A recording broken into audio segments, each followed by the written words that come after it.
Should we turn this up? I have an annoying ass cough today. I'm not gonna speak at all.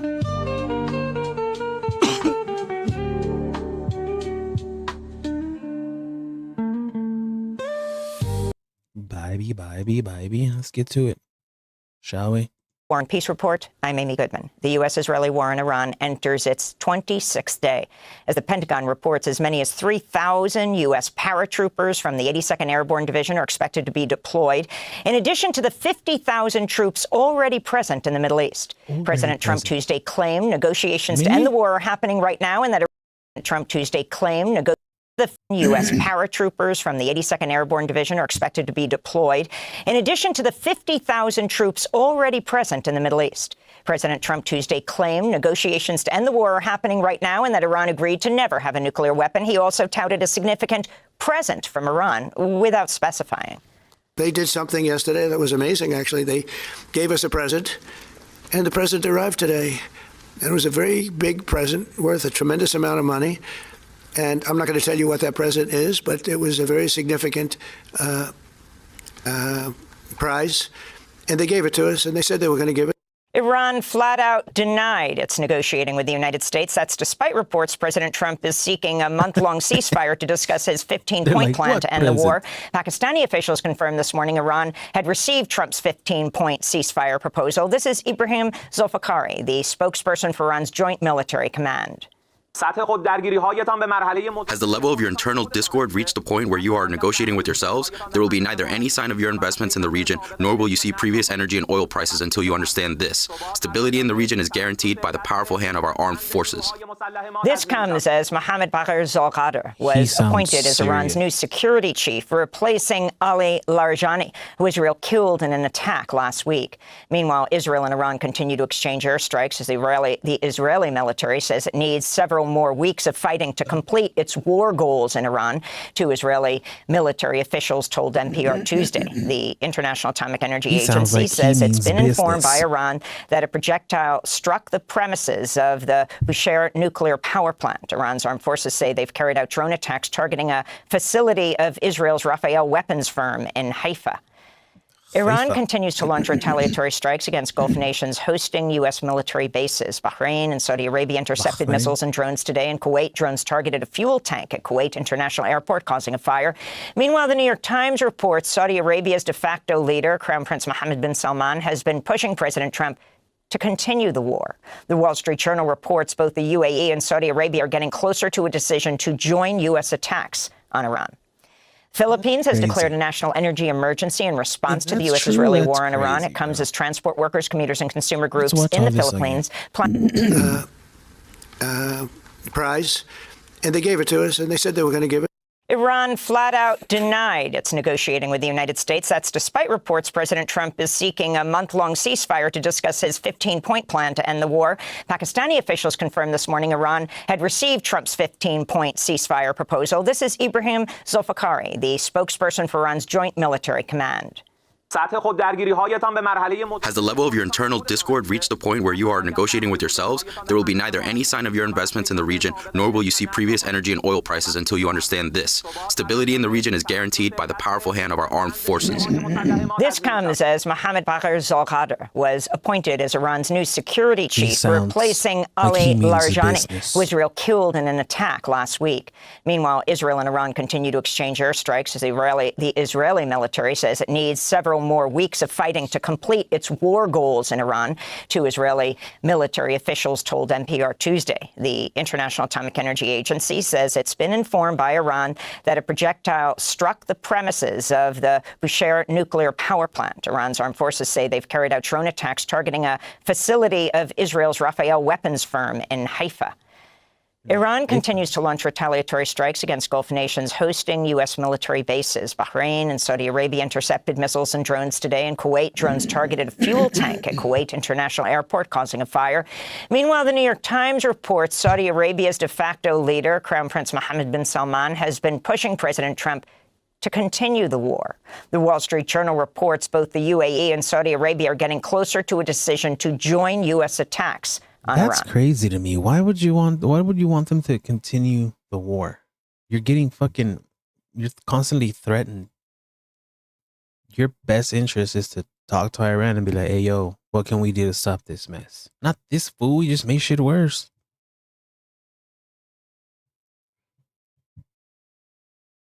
Am I tripping? I mean, I'm no war strategist, but why would Saudi Arabia be pushing for war? I know I heard something about that they were in on it with Israel and stuff, but I don't know. Are they that scared of Iran? Are they both trying to take over, that part of the Middle East? I don't know. What's happening? Philippines has declared a national energy emergency in response to the U.S.-Israeli war on Iran. It comes as transport workers, commuters, and consumer groups in the Philippines plan to hold a 2-day strike starting tomorrow to protest the increase in fuel prices. Philippines imports 90% of its oil from the Middle East. Meanwhile, South Korea launched a campaign to save energy nationwide Tuesday, urging people to take shorter showers, ride bicycles for short trips, avoid charging phones and electric vehicles at night, and to use washing... Listen, that pisses me off, man. Like, the leaders asking the citizens to figure it out, or them being like, oh, well, cut down on driving, cut down on everything you got to do. It's like, no, fix it. Make deals. Do what you got to do to stop this from happening.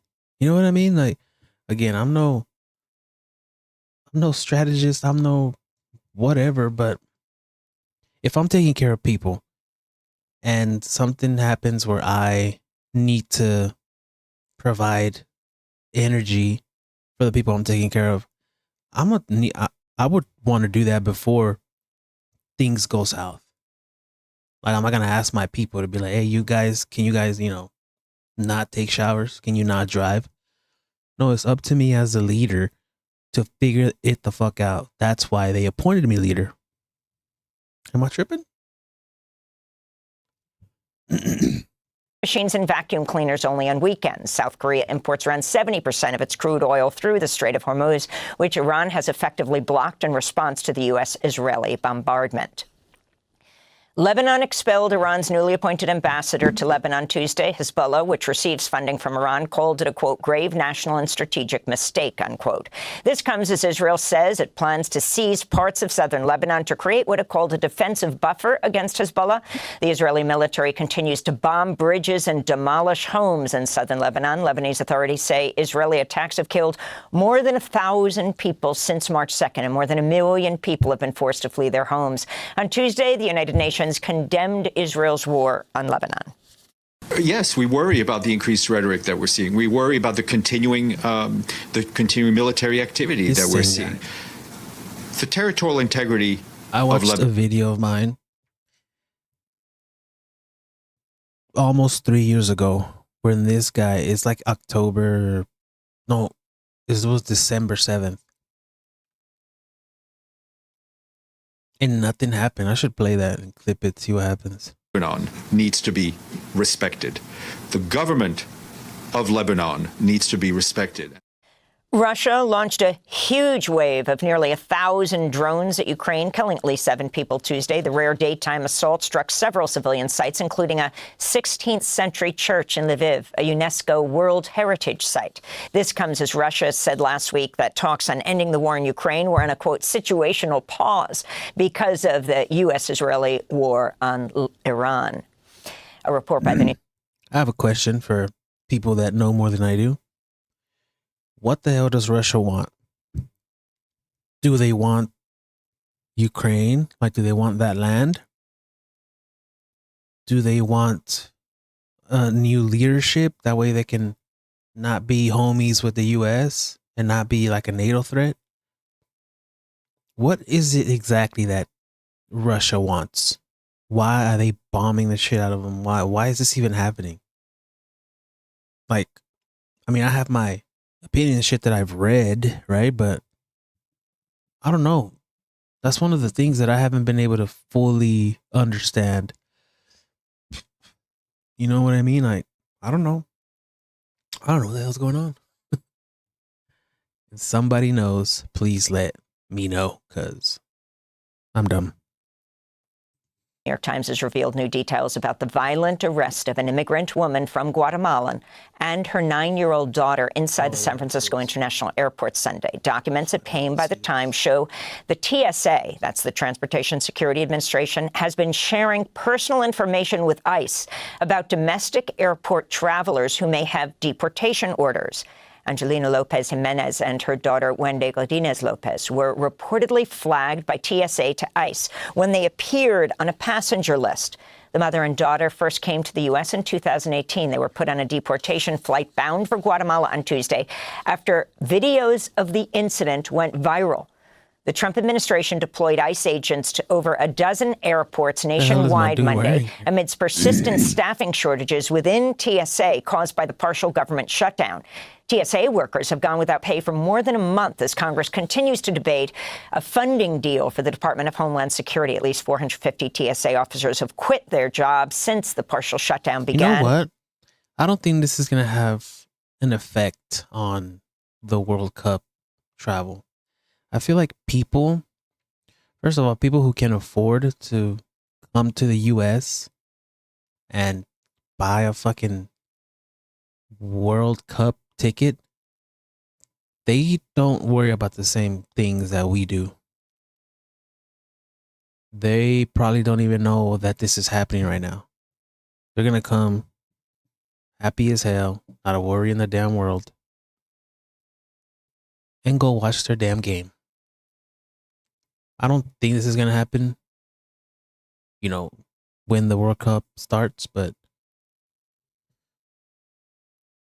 I just don't think it's going to have an effect. If there's money to be made, ain't nothing stopping us. On February 14th, CNN's reporting pilots repeatedly pleaded with NASA's aviation safety reporting system to address safety concerns at New York's LaGuardia Airport for months before a deadly airplane crash Sunday left 2 people dead. Last summer, a pilot wrote to the agency to, quote, please do something after air traffic controllers at LaGuardia reportedly failed to disclose that other airplanes were nearby. Similar reports issued just months apart also described how LaGuardia air traffic controllers issued inaccurate instructions that led to near collisions, with some complaints warning the issues at LaGuardia were similar to what could have caused the January 2025 mid-air collision near Ronald Reagan National Airport that killed 67 people. The head of the National Transportation Safety Board, the NTSB, said Monday long lines at LaGuardia Airport security checkpoints due to TSA shortages had delayed investigators from arriving at the scene of the deadly collision on Sunday when an Air Canada Express plane collided with a fire truck. The NTSB also said the fire truck did not have a transponder, which was needed to trigger the warning system before the deadly crash. Both pilots on the flight died. A jury in New Mexico Tuesday ordered Meta to pay $375 million in civil penalties for knowingly harming children and concealing child sexual exploitation on its platforms. The verdict followed a 7-week trial stemming from a 2023 lawsuit brought. It happened to me. First time ever. I've had Twitter since 2011. And I finally saw the unthinkable. I reported that shit real quick. I never in my life seen that shit. It was nasty. I was like, there's no way, bro. What the fuck? At first I thought it was just a man with a small piece. Oh no. You might be asking, why did you click on that? Hey man. Curiosity got the best of me. Yeah. By New Mexico Attorney General Raul Torres, who accused Meta of violating state consumer protection laws and misleading the public about risks to the mental health of teen users. The $375 million penalty is less than a fifth of what prosecutors were seeking. Meta says it'll appeal the decision. It's the first time the company has been held accountable in a jury trial over harm to children on its platforms. A group of 8 architecture and cultural organizations have sued President Trump and his hand-picked board of trustees at the Kennedy Center over planned renovations at the center set to begin in just a few months. The groups want to ensure the White House and Trump's Kennedy Center board comply with existing historic preservation laws and secure approval from Congress before starting the renovations. The lawsuit says Trump's so-called renovations wish, quote, to fundamentally alter this iconic property without complying with bedrock federal historic preservation and environmental laws and without securing the necessary congressional authorization, unquote. Last month, the Kennedy Center's board voted to close the venue for 2 years for a $250 million renovation. Not yours. It's not in your Florida. house. Democrat Emily Gregory flipped a Republican-held Florida State House seat Tuesday in a district that includes President Trump's Mar-a-Lago resort. Gregory defeated Trump-endorsed Republican John Maples in a district Trump won by 11 points in 2024. The previous Republican, Mike Russo, had won the seat by 19 percentage points just last year. Trump voted by mail in the race, despite frequently denouncing voting by mail as cheating. Democrats have now flipped 29 state legislative seats from Republican control since Trump took office. Minnesota officials have sued the Trump administration for access to evidence needed for an independent investigation into the killings of Renee Good and Alex Pretti, and another non-fatal shooting by federal agents in Minneapolis. Minnesota state officials are seeking a court order demanding the Trump administration comply with a state probe. Meanwhile, Trump administration officials claim Minnesota does not have the jurisdiction to investigate the shootings.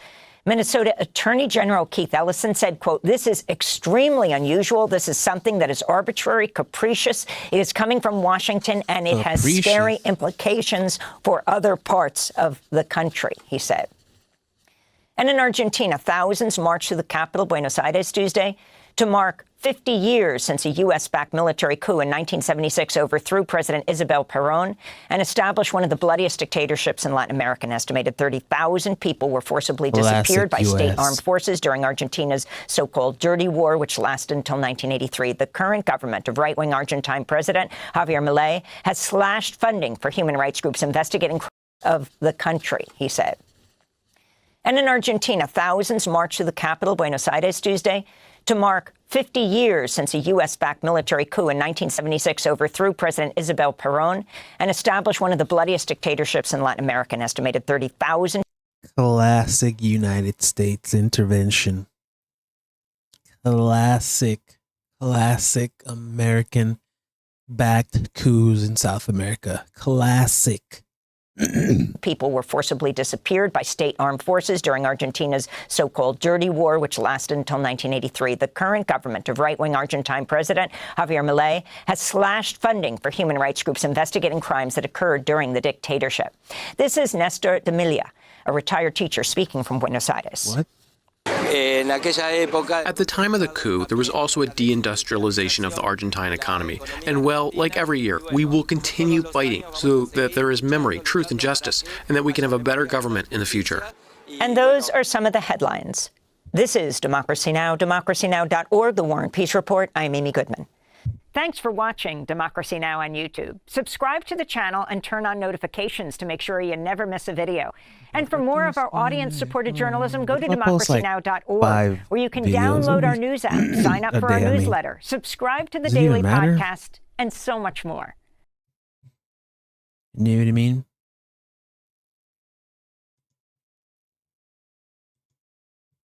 What the hell? It's cool. All right, let's watch this video that I've had for ever. Ryan Chapman. I like the guy's stuff. Of all people. Hold on now. Hold on now. How much time we got? Well, we got 45. I mean, we got 35 minutes.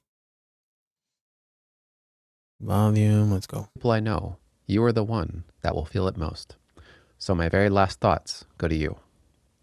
Don't blame anyone else for my death, because I, myself, chose my fate. I don't know what to write to you, because even though I myself have a clear head, I can't find the right words. I took my place in the Army of Liberation, and I die as the light of victory is already beginning to shine. I shall be shot very shortly with 23 other comrades. After the war, you must claim your rights to a pension. They will let you have my things at the jail, only I am keeping Dad's undervest because I don't want the cold to make me shiver. Once again, I say goodbye. Courage, your son, Spartaco. That was Quoted sad by as Eric fuck. Hobsbawm in The Age of Extremes. Hobsbawm also had this to say: in the simplest terms, the question who or what caused the Second World War can be answered in 2 words: Adolf Hitler. On top of that, many of the basic contours of the origins of the Second World War are not in dispute. Germany, Japan, and Italy were the aggressors, while the democratic powers were drawn into war, didn't want to fight, and even tried quite hard to avoid it. But such vagaries give us little to learn from. Adolf Hitler did not happen in a vacuum. Japanese militarism didn't happen in a vacuum, and neither did Italian fascism. To understand how World War II began, you need to understand the circumstances that produced it. This video will lay out exactly that. We're going to go on a journey through an era of high ideals and broken promises. Damn, this is 1 minute and 50. It's gonna take me all week to finish it, I think.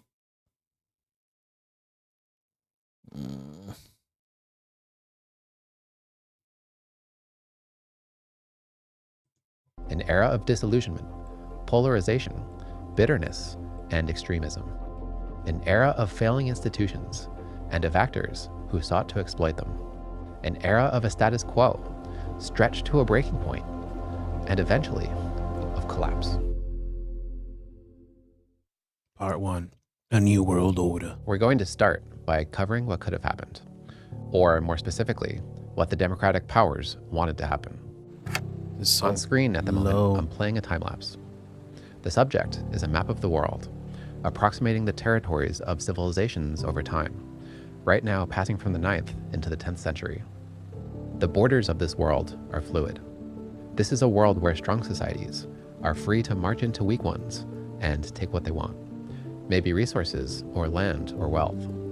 This is now called a state of international anarchy. Now, this is a time-lapse of the recent world. Beyond the decolonization of Africa. If Mexico would have kept, the west and southwest states, and I would have stayed right where I'm at, I would be my nationality would be Mexican. I am Mexican by culture and blood, but not by nationality. So if it would have kept, I don't know, what was it? It was all of Texas, or like some part of Texas, and all this like that, something. Oh, well, it says right here. And the break time-lapse are fluid. This is a world where strong societies are free to march into weak ones and take what they want, maybe resources or land or wealth. This is now called a state. Oh, New Spain. Fucking New Spain. Fuck out of here. Of international anarchy. Stop. Resources or land or wealth. This is now called a state. 1793. Isn't that crazy, bro? When the U.S. when they officially won their independence, they were shit. New Spain was getting it. New Spain, fucking, they're crazy, bro.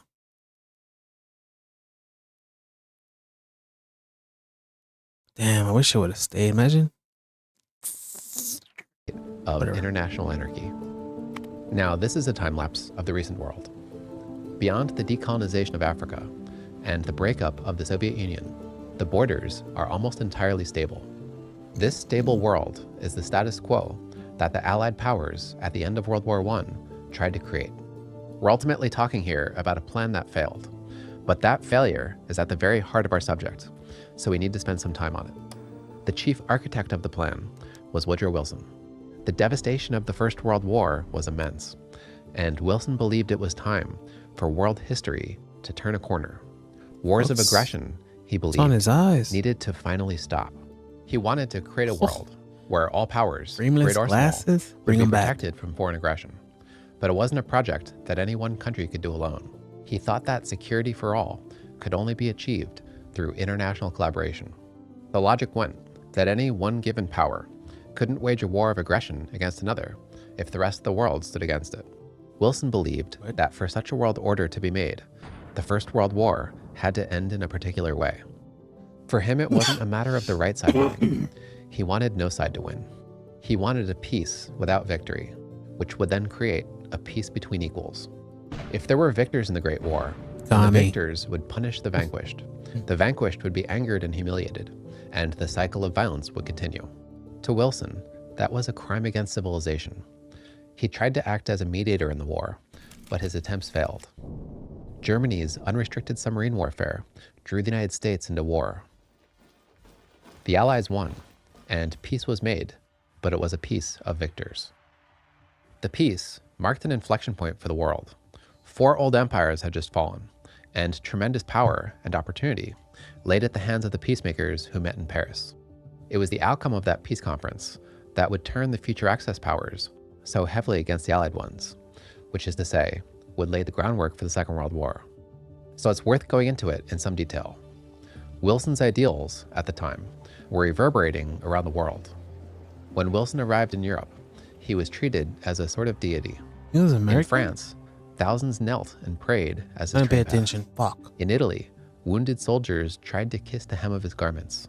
Civilians showered the streets with handbills, proclaiming him God of peace, savior of humanity, and Moses from across the Atlantic. Europeans said they'd never seen before such adulation. The French Prime Minister, Georges Clemenceau, commented that talking to Wilson was something like talking to Jesus Christ. His best-known statement of principles were in his 14 points, which tried to name reasonable settlements for combatants on both sides of the war, but also called for nothing short of a new world order, one where all nations, great and small, are granted the right to autonomy. This new world order would be held together by an international organization.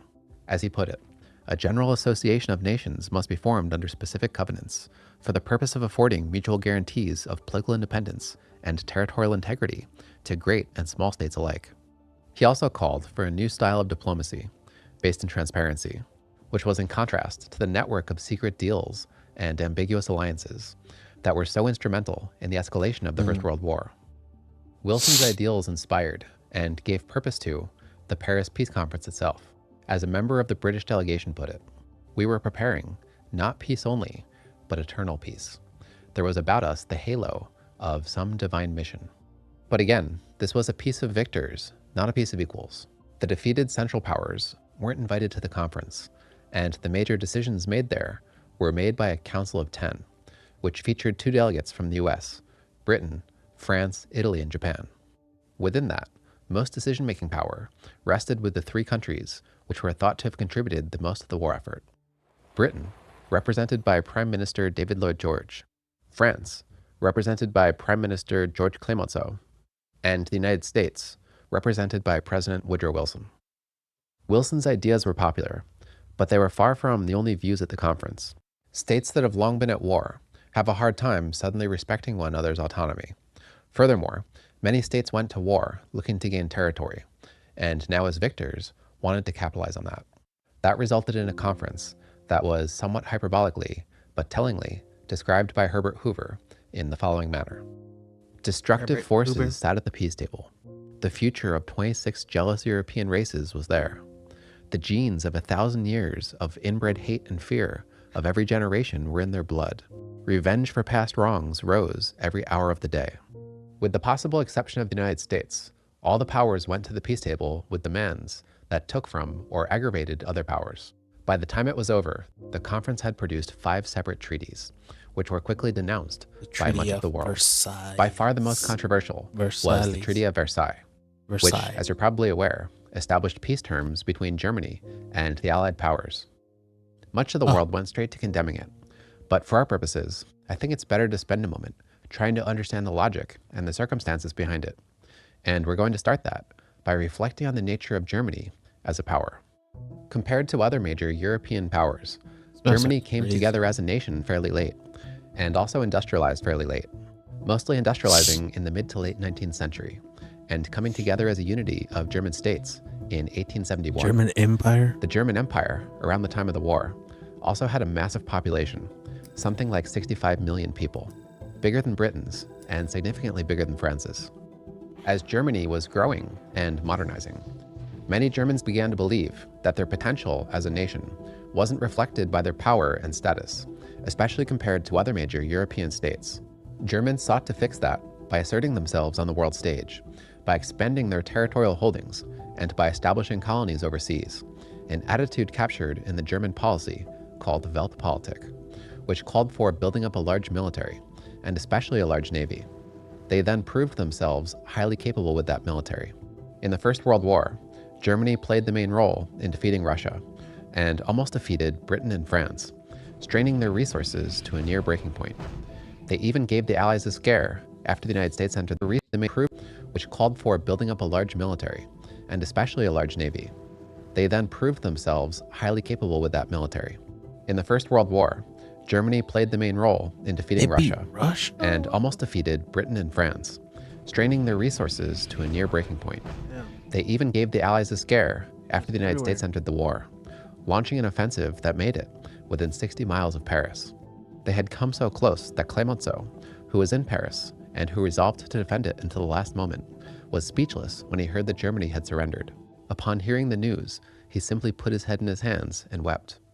Which is all a long way of saying that Germany was a rising and very intimidating power. The war had also been fought outside of Germany's borders, leaving its industries untouched. And the peacemakers knew that Germany's great power ambitions hadn't disappeared simply because they lost the war, which meant the prospect of a German military revival had to be assumed. Taken together, there was ample reason to believe that Germany might become aggressive again in the future, and ample reason to fear what it might be capable of if that happened. Of the major powers, the country that felt most insecure about that was France, which of course had a long history of conflict with Germany, and also shared a long border with Germany. French public opinion was overwhelmingly suspicious of Germany. For real? And Clemenceau himself, in that way, was typically French. Legend had it that he said when he died, he wanted to be buried upright and facing Germany. What he did definitively say at the end of his life was this: "My life hatred has been for Germany because of what she has done to France." Still, even Clemenceau believed, as did the British and American peacemakers, that the gravest mistake they could make would be to make excessive demands on Germany. "Every effort must be made to be just towards the Germans," he said. "But when it comes to persuading them that we are just towards them, that is another matter." However reasonable the peacemakers may have tried to be, they simply weren't reasonable enough in the eyes of many. Wilson had promised a world full of states with the right to self-government. For that kind of world to work, states need a certain level of trust in one another. It was a level of trust that, in the final analysis, simply wasn't extended to Germany. It was decided that Germany had been too belligerent, was too dangerous, and therefore needed to be disarmed. It wasn't a decision made by the French alone. As Wilson himself put it, the world had a moral right to disarm Germany and to subject her to a generation of thoughtfulness. The treaty ended up reducing Germany's army to the level of a country Germany like they're treating Iran now, except Germany actually attacked. To establish or re-establish other powers around Europe, Germany also lost 13% of its territory, which, among other things, now placed large numbers of German nationals under a new Polish government. To further limit German power, Germany was banned from uniting with Austria. To create a buffer for France, the Rhineland between Germany and France became a demilitarized zone. But perhaps the biggest issue came down to reparations. After the war, Britain and France were both deeply in debt, and someone had to pay that debt. As Lloyd George put it, somebody had to pay. If Germany could not pay, it meant the British taxpayer had to pay. Those who ought to pay were those who caused the loss. The war with Germany had mostly been fought on French soil, which ruined 6,000 square miles of French land and seriously hurt its industries and its economy. Germany had initially attacked France, and the French believed that they shouldn't have to suffer for a war that they hadn't started. It was decided that reparations had to be paid, and at first they were only reparations for direct damage taken during the war. But the British had taken on more war debt than France, and were worried that that kind of settlement would allocate too much to France and too little to Britain. They pointed out that when the armistice had been signed, the Allies agreed that Germany was responsible for all damage done to civilians by its aggression. which, among other things, included pensions for widows and orphans from the war. Wilson agreed that it should be included. His advisors told him that it didn't make logical sense. Wilson responded, "Logic, logic. I don't give a damn for logic. I am going to include pensions." The result was a reparations bill that was doubled. The figure was set at about £6.6 billion. It was a high figure designed to please the Allied powers' populations back at home. But the peacemakers had also studied, in great detail, Germany's realistic ability to pay, and through a subtle system of clauses, made it so Germany only had to effectively pay about half that amount. A subtle detail that has typically since gone unnoticed. To justify the bill, Article 231 was put in the treaty. German efforts successfully convinced the world that the clause tried to establish unilateral war guilt, which made it become popularly known as the War Guilt Clause. But the reality was that it was just legal language, trying to establish a basis for reparations payments based on aggression. The treaty, on the whole, wasn't harsh by historical standards, and the Germans themselves had just imposed far harsher treaties on Bolshevik Russia and on Romania. But the Germans had asked for an armistice based on the 14 points, which Wilson had agreed to in a series of public notes. It was something he had done without European approval, but it nonetheless set German expectations. Wilson had promised a new world, and the treaty seemed like more of the old. The disparity seemed too great, and a backlash developed against the treaty almost immediately. To Germans, Wilson overnight went from being a savior to being a hypocrite. When he died in 1924, the German embassy showed their feelings on the matter by opting not to lower their flag. The disillusionment with the conference was widespread. A member of the British delegation put it this way: "We came to Paris confident that the new order was about to be established. We left it convinced that the new order had merely fouled the old. We arrived as fervent apprentices in the school of President Wilson. We left as renegades." But Wilson had also come to Paris, adamant about making a League of Nations, and in the Treaty of Versailles, he created it.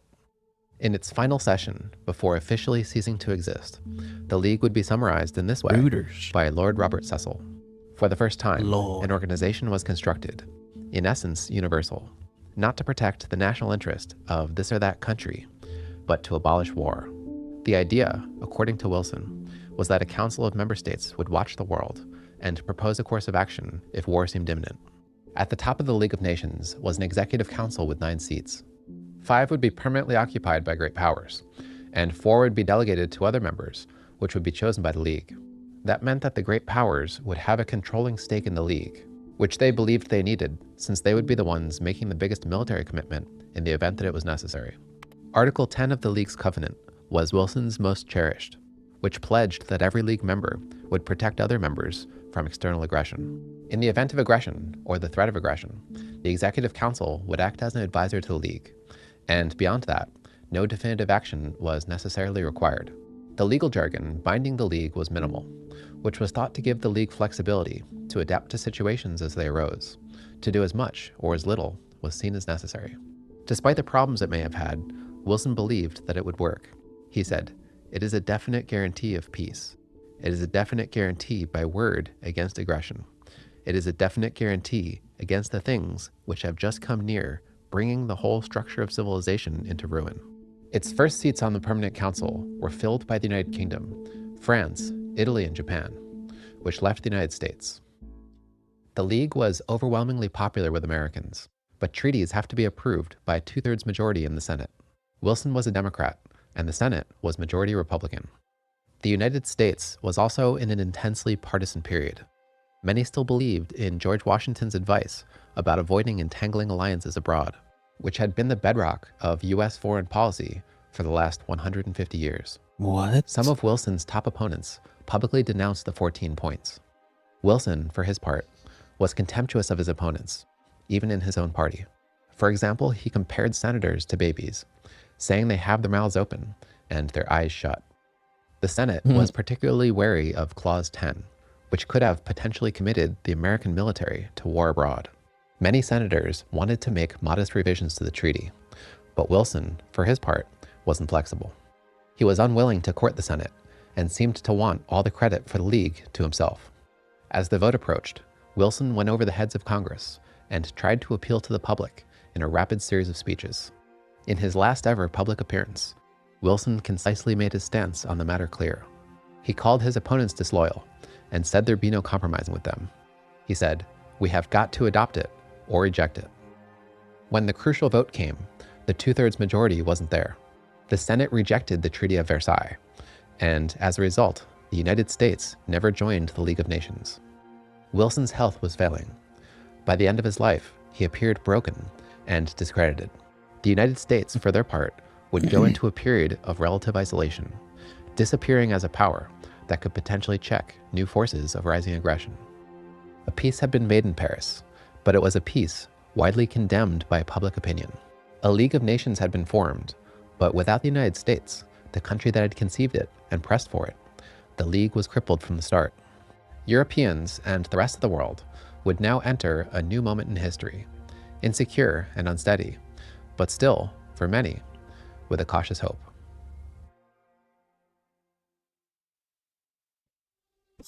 Doing this tends to cause fighting, but for the sake of clarity for this next section, I'm going to sketch out how we typically label the major political opinions.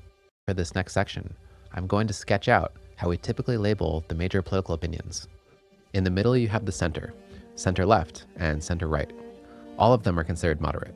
And then you have the further left and the further right, which are not moderate. Socialism is typically associated with the left, and nationalism is typically associated with the right. There is such thing as left-wing nationalism. We, ladies and gentlemen, are right here. Or right here. All right. All right. The United States. It's like right here. Nationalism, when nationalists aspire to an equality of nations, but it's not usually discussed, and for our purposes, we can ignore it. Liberalism is typically associated with the middle, center left, and center right. Conservatism is associated with the right. There's also progressivism, but that's typically just used as a synonym for leftism, and for our purposes, we can ignore that too. So now we have a workable sketch. The era following the peace conference would be an era of a weakening middle, even a hollowing middle, and the expansion of the further left and the further right. In that time, two extremes became popular: an extreme left, known as communism, and an extreme right, known as fascism.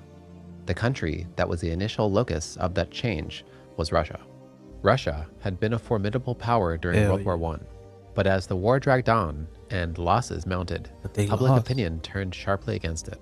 That created political turmoil in Russia, which in 8 months went from being a conservative autocracy to a liberal democracy to a revolutionary dictatorship under a tiny extreme faction of Russian socialists, the Bolsheviks, whom most people, including the Russians themselves, had never heard of.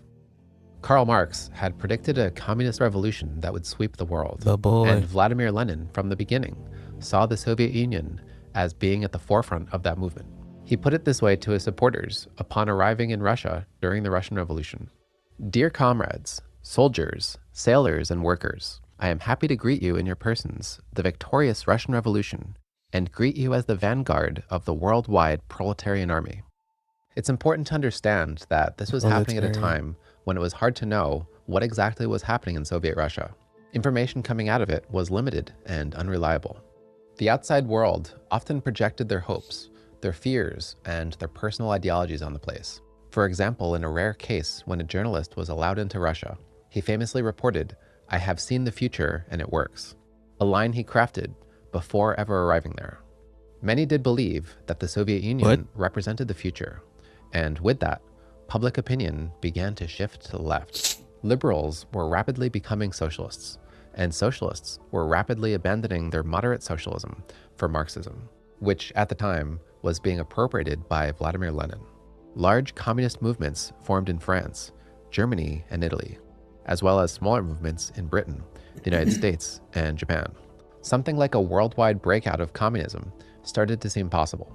Communists in Berlin attempted to take power but failed. Communists in Munich and Hungary successfully seized power and proclaimed Soviet republics. But both governments lacked support and quickly fell. The Bolsheviks went to war with Poland, trying to make it a bridge that would bring communism to Europe, but were routed outside of Warsaw and retreated back to Russia. By 1920, the global wave had obviously subsided, which meant that the Bolsheviks, for the time, as a communist power, were alone. Russia's domestic situation was in turmoil. They were also surrounded by unfriendly powers, who could have conceivably invaded and overthrown them. Prospects for the Bolsheviks' survival seemed precarious. They believed that in order to survive, they needed to actively spread communism around the world. Lenin started investing heavily in the cause, using an organization called Comintern, or the Communist International, to do it. They notably set up an office in Berlin as a base to spread their values across the length and breadth of Europe. Of the major countries in Europe, Italy was perhaps the most likely to convert. That was because Italians were stressed and were dissatisfied with their self-described liberal government, which at the time featured both a parliament and a king. By the end of the Paris Peace Conference, parliamentary governments were the norm in Europe, which at the time included Germany's Weimar Republic. But none of the major European powers came off very well from the First World War. All had dissatisfactions, and most were deeply in debt. But Italians were especially disillusioned with their government. Italy was the poorest of the great powers, and in the First World War went into debt beyond its capacity. By 1919, it owed its allies about £700 million. By 1920, the lira lost more than half its value.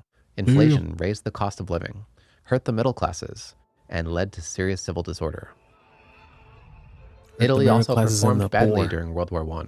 Their soldiers were badly led, badly equipped, and suffered heavy losses. Over 500,000 men had died by 1918, and the question had to be answered, what had it all been for? Italy had entered World War I after being promised land by Britain in the secret Treaty of London, and its delegates entered the Paris Peace Conference mostly just looking to capitalize on that promise. Their Prime Minister, Vittorio Orlando, was under intense public pressure. He even claimed that a secret society had pledged to kill him if he didn't come back with certain territory that had been pledged to them. One of those territories in particular had since become a burning national interest, gaining the port of Fiume. Nationalists had argued that Fiume was majority Italian and therefore should be part of Italy. In reality, its city center was only majority Italian. It was also embedded in a new nation being made, Yugoslavia. The Allies denied Fiume to Italy at the conference, and Orlando left the conference in tears. Outrage over the denial of Fiume swept across Italy. Their government having failed them, a group of Italian citizens took the Fiume issue into their own hands. In a dramatic move, a group of Italian nationalists, anarchists, and general seekers of adventure illegally marched into Fiume and declared it their own. In a show of weakness that marked the beginning of its end, it took the Italian government about 15 months to dislodge them. There's an understandable trend in politics, regardless of the time period that we're talking about. The worse the outlook seems domestically, the more people look to alternatives. If the people in power are doing a bad job, then perhaps those people need replacing. If the system in place is doing a bad job, and if circumstances are bad enough, then perhaps that system needs replacing as well. When the Bolsheviks came to power, Italians immediately... I don't think the U.S. will ever be a communist nation. Who knows, right? Maybe like in 500 years. But I think since the U.S. right now is like the capital for capital, I just don't think we're ever going to get that. I think the most we can get in the next few years at least is some sort of social democracy. But I don't know. I don't know enough about communism and social democracies to confidently say that social democracy is bad. You know what I mean? I am anti-capitalist, anti-imperialist, but I need to do more reading. Immediately saw appeal in Soviet communism. It was said that there was a Lenin in every village and every town. In the next election, the Italian Socialist Party won more than 100 seats in parliament, making it the largest party in Italy. The party had, since 1917, developed a large bloc of communists who took direction from Comintern, and would go on in 1921 to form the Italian Communist Party. A typical slogan from them was "Fare come in Russia," let us do as in Russia. To convert Italy into a communist state, violence was typically accepted and even glorified. For example, a party leader declared, "I reject violence as a method because it destroys the soul and crushes the personality. But I exalt violence, which is exercised as a form of liberation in order to create, generate, produce." By then, the news of the... I may agree with that. It's just that sometimes you gotta do violent shit to the violent people. Like, if you think about it, if you live in a society where a small amount of people are murdering millions every day, you need to do something about it. Permanent. Red Terror that was happening in Russia had spread around the world, which caused many news in order to create, generate, produce. By then, the news of the Red Terror that was happening in Russia had spread around the world, which caused many Italians to see the burgeoning communism there as a threat to Italian society. Furthermore, it was noted that the Italian government wasn't stopping it and was even allowing communists into parliament. But there was a bloc of Italians that adapted to the situation and resolved to do something about it, which meant that, in tandem with the rise of communism, a new kind of politics emerged.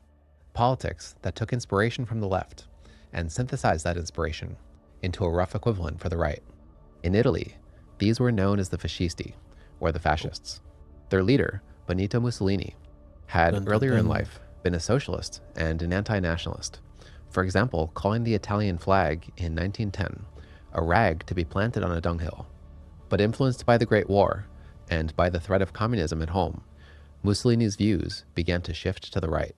He began to see the world in terms of nationalism, national glory, violence, and war.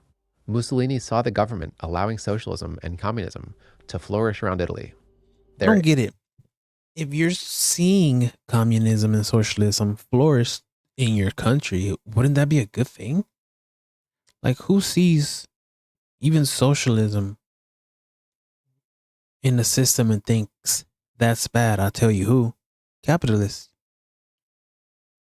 Because in the socialist society, wealth is being distributed somewhat evenly, right? Everyone's getting education, everyone's getting paid. You have land, you have food. But in, like, who would see that as a bad thing? I mean, you could have some of that in capitalism, but